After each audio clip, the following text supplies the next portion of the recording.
आज पहले उसको प्रणाम करूंगा फिर महाप्रभु जी को करूंगा। वहां तो इतनी भीड़ लग गई कि पंडा पुजारी पालकी लेके जान बचा के भागे वहां से, क्योंकि सबको लगता है कि हमसे बड़ा भक्त तो कोई है ही नहीं।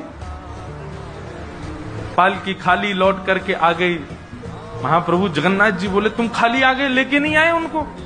बोले, भगवान आपके एक दो भक्त तो है नहीं, वहां तो हजारों भक्त, एक पालकी उसमें कितनों को बैठा किया, सब चढ़ने लगे। बोले, हम है भक्त, हम है भक्त। आप कोई संकेत बताओ, आपके भक्त का कोई लक्षण।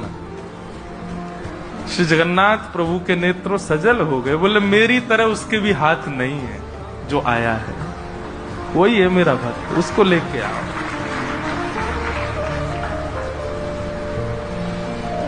पुजारी पालकी लेकर के दोबारा गए।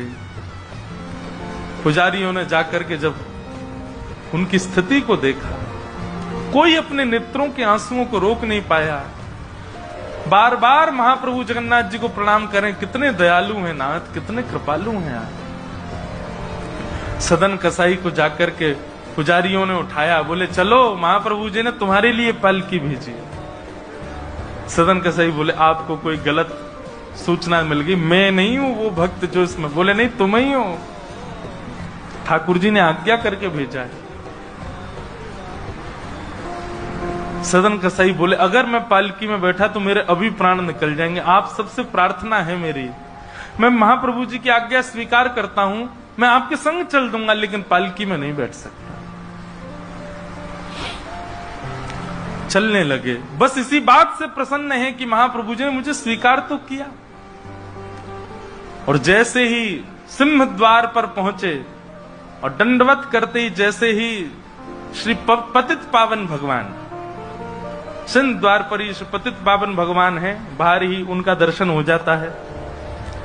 उनको देखा, देखते ही बोले, ये पतित पावन भगवान है, श्री जगन्नाथ जी के ही समरूप हैं। पहले इनका दर्शन करते हैं, फिर जगन्नाथ जी का दर्शन होता है। जैसे ही दंडवत किया, अभी तक तो उनको ग्लानि नहीं थी कि मेरे हाथ नहीं है, पर अब दंडवत करते समय उनको तनिक एक ग्लानि सी हुई, का मेरे हाथ होते तो मैं भी ऐसे दंडवत करता, दोनों भुजाएं आगे कर लेता। और इस भाव से जैसे जो शेष भुजा थे थोड़े से, उनको आगे करके रुदन करने लगे सदन कसाई। इतने में ही उनके भुजा निकल करके आ गई और ठाकुर जी ने भुजा प्रदान करके उनके दंडवत को स्वीकार किया। श्री जगन्नाथ महाप्रभु की।